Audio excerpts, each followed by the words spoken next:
नाग पंचमी, नाग देवता की पूजा क्यों की जाती है? कथा, महत्व और पूजा विधि। नमस्कार दोस्तों, स्वागत है आपका हमारे YouTube चैनल पर। सावन का महीना आते ही चारों ओर भगवान शिव की भक्ति का वातावरण दिखाई देने लगता है। इसी पवित्र महीने में आने वाला एक विशेष पर्व है नाग पंचमी। नाग पंचमी के दिन नाग देवता की पूजा की जाती है और भगवान शिव का स्मरण किया जाता है। हिंदू धर्म में नागों को केवल एक जीव के रूप में नहीं, बल्कि धार्मिक और आध्यात्मिक परंपरा में महत्वपूर्ण स्थान प्राप्त है। लेकिन क्या आप जानते हैं कि नागपंचमी क्यों मनाई जाती है? नाग देवता की पूजा के पीछे कौन कौन सी कथाएं प्रचलित हैं?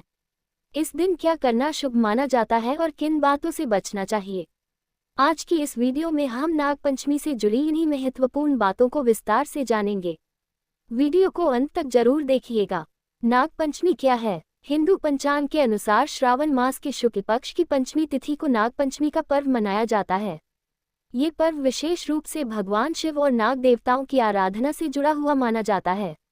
भगवान शिव के गले में विराजमान नाग हमें ये संदेश देते हैं कि प्रकृति के प्रत्येक जीव का अपना महत्व है।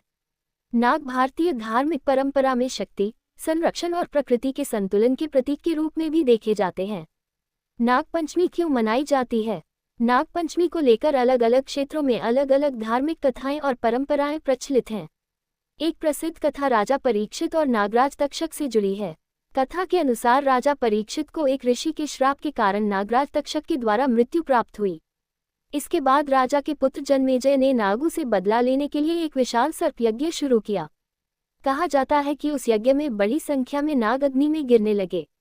तभी ऋषि आस्तिक ने हस्तक्षेप किया और राजा जन्मेजय से यज्ञ रोकने का अनुरोध किया। उनके अनुरोध को स्वीकार करते हुए राजा ने सर्प यज्ञ रोक दिया और नागों की रक्षा हुई।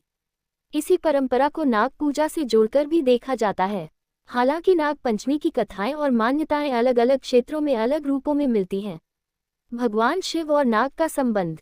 दोस्तों, भगवान शिव की प्रतिमा या चित्र की कल्पना नाग के बिना करना मुश्किल है।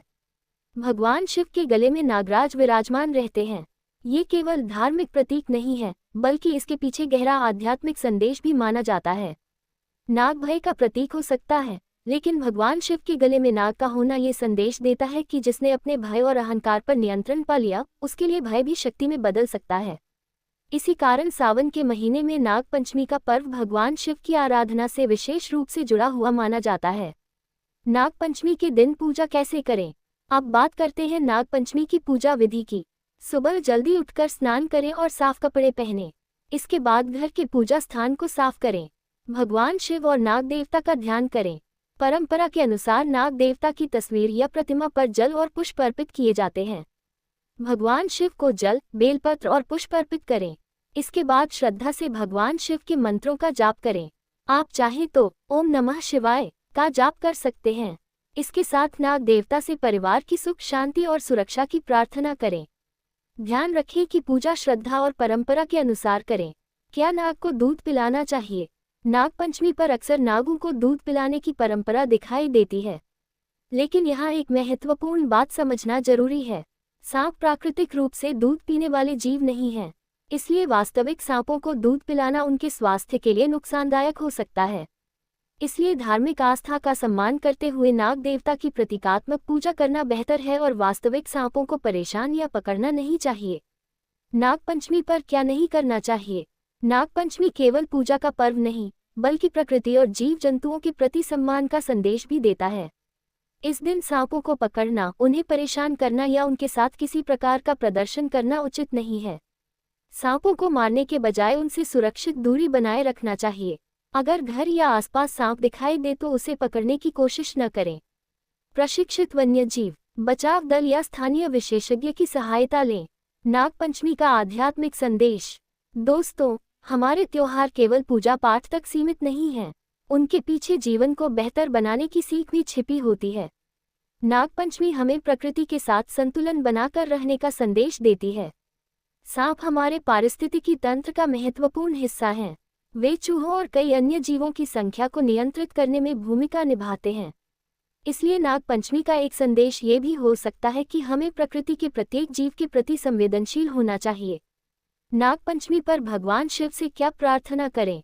नाग पंचमी के दिन भगवान शिव के सामने बैठकर मन को शांत करें। अपने परिवार की सुख शांति के लिए प्रार्थना करें। भगवान से अपने अंदर के भय, क्रोध और अहंकार को दूर करने की प्रार्थना करें। और सबसे महत्वपूर्ण बात, अपने जीवन में दूसरों के प्रति दया और सम्मान का भाव रखें। यही किसी भी धार्मिक पर्व की सबसे सुंदर सीख हो सकती है। समापन। तो दोस्तों, नागपंचमी केवल नाग देवता की पूजा करने का पर्व नहीं है। ये भगवान शिव की भक्ति, प्रकृति के प्रति सम्मान और जीव जंतुओं के संरक्षण का संदेश देने वाला महत्वपूर्ण पर्व है। अगर आपको आज की यह जानकारी पसंद आई हो तो वीडियो को लाइक जरूर करें। वीडियो को अपने दोस्तों और परिवार के साथ शेयर करें। और ऐसी ही धार्मिक, ऐतिहासिक और ज्ञानवर्धक वीडियो देखने के लिए हमारे चैनल को सब्सक्राइब करना बिल्कुल न भूलें। कमेंट में जरूर लिखिए, हर हर महादेव। आप सभी को नागपंचमी की हार्दिक शुभकामनाएं। हर हर महादेव। जय नाग देवता। धन्यवाद।